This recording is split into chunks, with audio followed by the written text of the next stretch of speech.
G'day folks, how you going?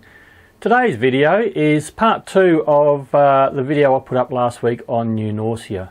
So last week's video was basically the story of New Norcia and a look around the place. I'll put a link to that video up here somewhere. Today's video will be an interview with an ex-student that used to go there in the 1990s, late 1990s I think.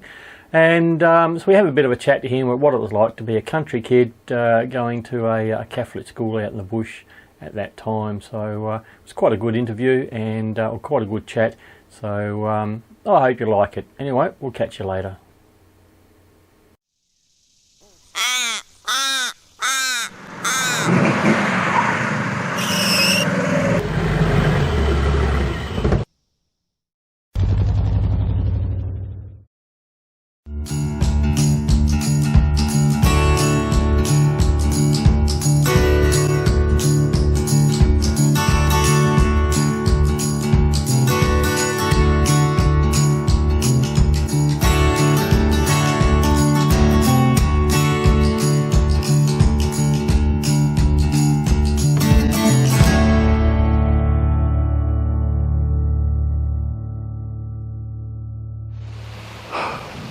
Bloody amazing.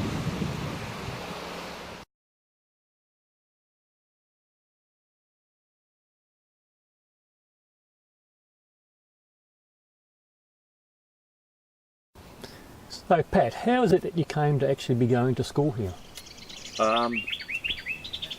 My family owned a business 22 kilometres from here, a place called Iroquois, and my really only choice was to come here or go to a boarding school. So that's the name of the town, Iroquois. Where's that? 22 k's about northeast from here. Never heard of it. In between here, New Norcia, and Wongan Hills. Oh, okay. Gee, must be a little joint then. It is, yes. Were you the only person there or something? It was a very small town. Wow. How long did you go to school here for? 1988 through to 1990. So 3 years. 3 years. So what did you do? First year, second year, third year or something? Grade 8, 9 and 10. 8, 9, 10. Yeah, first, second, third year. In my day it was first, second and third year, you know, so yeah. So what was it like being a country kid and having to travel to school on a bus every day? I assumed you came by bus? Yeah, came by bus. I suppose I thought it was being normal. I mean, today kids get on an air-conditioned bus. They might drive for a couple of hours, but they're in an air-conditioned bus. They go to an air-conditioned school. In your case, you know, you would have got on a bus. You would have put the windows down in a 40-degree heat. And then, how long did it take to get here from there? It was a 2-week roster. We caught what we called the Iroquois primary school bus, which left from Iroquois in the morning. 1 week it did a clockwise rotation from Iroquois out through to the farms south of Iroquois and back to Iroquois, and then on the opposite week we'll go the opposite direction, give the kids, the primary school kids, a chance to have a sleep in. So on 1 week we'd be here within say 20 minutes. On the longer weeks it'd probably an hour and a half, hour and 45 to get off. And then on the way home it was the opposite. You know, some days would I think we finished school at 3 o'clock, and we'd probably have to wait for the bus until probably about 4:15, home by say 4:30. And then the off week, you know, we'd stand outside the front of the school gates until about 4 o'clock and then home. No, that's not that bad. I thought it'd probably be a bit longer than that in sitting around waiting or travelling on buses and things. But it was only 22 no, that's not that bad. Yeah. So you were a day student. Yes. What was it, the difference between living here, between a living kid and a day kid? Was there much in a way? Well, I can't comment on a living kid because I never had the opportunity to live in. But as a kid that come on a daily basis, I actually felt like an outsider. I found that a little bit hard. Sort of felt like I wasn't fitting in with the main population. But I survived it. So, what was it about that made it difficult between you and I personally felt that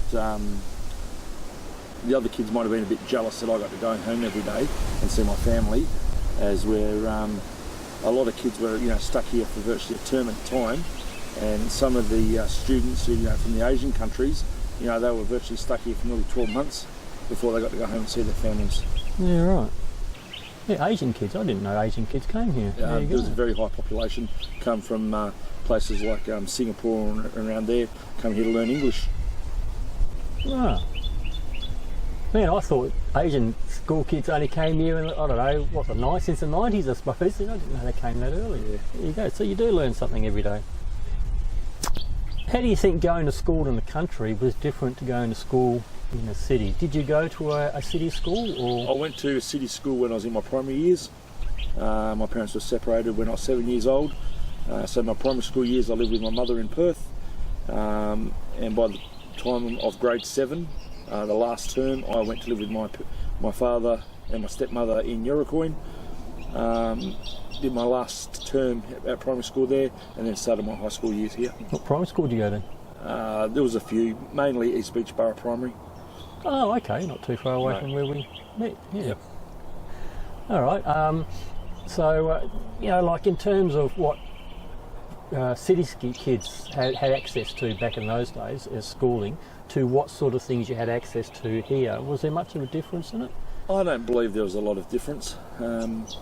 We didn't have the technology back then as the kids have today. Both the city kids and the country kids, did their sport. Probably the only difference is the kids in the country here, this being an agricultural school, a lot of them did agricultural based studies, something that the city kids probably don't get their hands on. I reckon that would be pretty good, doing agricultural sort of stuff. It was fun. You got to do it too, did you? Yeah, I got to do a bit of it. Not much, but I did get a bit of it. Obviously stuck here because you're in the city.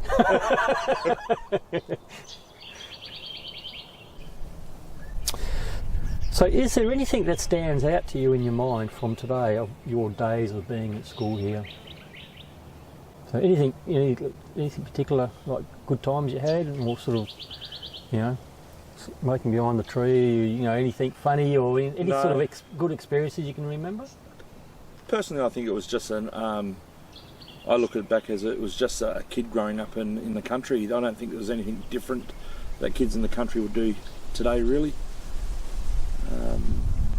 I probably learned a few life skills here.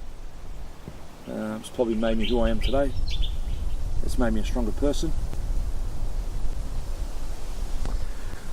Being out here and not having air conditioning, how did you handle the heat during the school day? Did you have to just keep working through the day, or keep working through? They give you time off to go, No. out of the sun or something? No. Out of the stinking hot in the classroom? We were brought up tough then. Yeah, well, I think pretty much we all were, but I thought being out here when it was 40 degrees, they might give you a bit of a leeway or something. No, carry on. Okay. I know the monks are pretty big on the music side of things. Did you play any part in the music in school or anything No, I'm like not that? musically minded at all. So you didn't have to attend music related things? No, definitely not. So my biggest question, I guess, is that being the fact that this is a religious place, and I'm sure you had to go to church at some point or other during the thing. Did the church quite often? Quite often. Quite often. Yeah. Did any of that rub off on you? One thing I learned in Bible studies, that God was everywhere, and I went to church that often here. I don't think I've been to church since. So you think probably in your early years you've done enough to cover the life? Yes. Yes. So like me, because I had to go to church when I was a kid too, Catholic, but as soon as I could talk my mum out of stopping me going, I certainly stopped going, so you're probably in the same boat then. Tell me a little bit about the school itself. So like over here we've got the St. Ildefonsus. Yes. That was the boys' dormitory. That was the actual dormitories. Yes. So you're going to get us in there shortly to have a look around. How was it that you were actually in the dormitories then, if you were a day student? You got to know the locals. A lot of the locals work in town, and growing up locally, I still keep in contact with a lot of the local people in the town. Right, so we've got that over here, and then we've got the girls' part over there. St. Gertrude's. Yeah. Now, what was this behind me? Because I can't remember. The first door on the left was the main office, and behind that was the principal's office. Second door on the bottom was the staff room for the teachers. Third door was our shop that we used to buy our pens, pencils, paper, stuff like that. Fourth door was a classroom, and upstairs was study hall where we did our exams and stuff like that. So that's a good point, actually. Where did you go to school? Where was the school? Because I mean, they're the accommodations. That building in the middle between St Gertrude's and St Ildefonsus, that was our main study hall. Our main study school. block. Yeah. Oh, so how many people went to school here when you were here then, roughly, you reckon? I'm guessing from memory 200-300. And they were a mix of boys and girls? Yes, 50-50 co-ed. Yeah. The school hasn't always been co-ed. No. It was only in the later years when went co-ed, I believe for funding reasons. When you went to school here, were they strict to you? A percentage of the teachers were very strict, especially the sisters.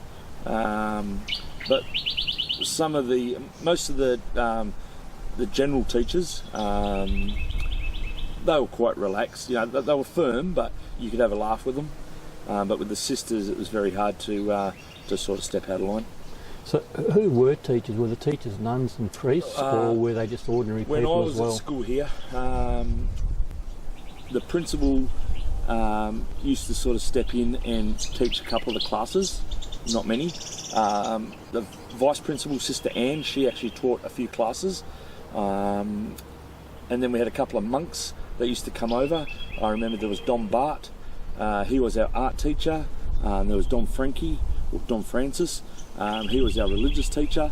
And our science, maths, English teachers and all them, they were just normal, everyday people like you and me. They lived here in town, or did they live out of town? Some lived here in town, some lived out of town, and a couple of them actually lived on the premises and looked after the boarders here, obviously after school hours. So I suppose actually thinking about it, you said about 200 kids roughly here, out of that, how many of them would have been live-in students, do you reckon? 195. Oh, okay, that many? Yeah. Oh, okay. From memory, it was only about from 1988 to 1990, there was probably about 4 or 5 of us that were day students. There was a couple of them were weekly students, you know, where they lived on farms close by, so they get dropped off on a Monday morning and their parents would pick them up on a Friday afternoon. But yeah, 99% of them, they were here for a full term. You were talking before about the art teacher. He used to take you down the road here, cookies yes. and bloody... No, that was the religious teacher. Oh, the religious? Dom Francis, his name was. We used to call him Dom Frankie.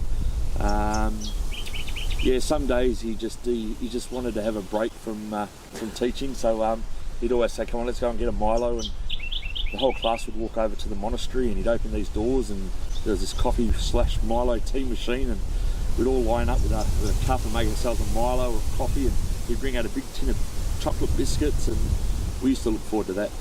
Yeah, sounds like my kind of teacher. Yeah. Yeah. Who wants to go to school and flame and learn stuff? No. Let's go with a Milo. Yes. No, good days. So what kind of uniforms did you have for school? There was a summer uniform and a winter uniform. Summer was without the jacket and winter was with the jacket? Virtually. Oh. Summer consisted of black shoes, grey socks, which you had to wear up above your knees, grey shorts, blue shirt for the boys. The girls wore a blue dress for summer. In winter, the boys wore black shoes, long grey pants. We still had to wear our grey school socks, and we still had to be pulled up underneath our trousers. Blue shirt, blue tie, blue blazer. In winter, the girls wore a blue dress, blue shirt, blue tie, blue blazer, and blue stockings and black shoes. So did you have to wear the tie in summer as well? No. Only at if we were going Special somewhere occasions. Important, Yeah. they'd make us throw a tie on. But no, in summer, no, we didn't have to wear the tie. Did you go to like out of school excursions? Did you have that sort of stuff? We as did, well? yeah. What sort of places would you go to? From memory, there was a couple of concerts, sporting day events, just the normal stuff that normal city kids would go to. Did you go to Perth for the concerts? Yes, or? yeah. Oh, okay. Yep. And sporting events with what, just other schools in the area? Other schools in the area. Sometimes there was sporting events in Perth itself. Yeah, no, like I say, it wasn't much different that way, as to the city schools. Well, thanks, Pat. I know you don't like camera and that sort of thing, so thanks for sitting here for 5 minutes and giving us a bit of a chat about the place. That's all right. Yeah, all right. Well, we'll see if we can have a look around now and we'll try and get into that building, eh? Deal. All right, no worries. Thanks. Door 1 was the office, with the principal's office in behind that. Door 2 was the teacher's staff room. Door 3 was our school shop where we brought our pens, pencils, papers, books, stuff like that. And door 4 was a classroom. And the rooms up above, that was one complete room. That was for our exams, and the boys used to use it as a study room at night time. So this was the woodworking? Woodworking. The whole section along here? Yeah, this whole wall here was woodworking. And what about around there? Around to the right, classroom on the left, was tech drawing. On our right here was the where we learnt to cook, home economics. And this one here was where kids used to learn to arts and crafts, like sewing and that type of stuff.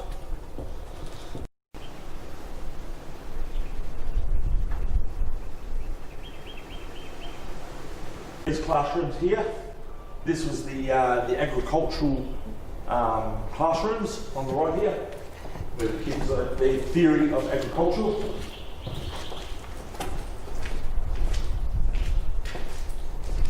And this one here was our art room with Don Bart. He used to bring us down here once a week. I can't really remember what these classrooms were used for off the top of my head. But this one was our music room.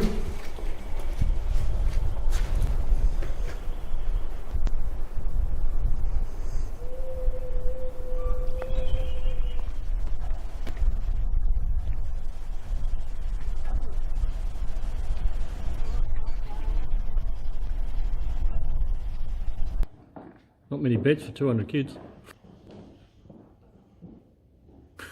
Yeah, so this is obviously the staff room, the staff quarters, because they're all separated.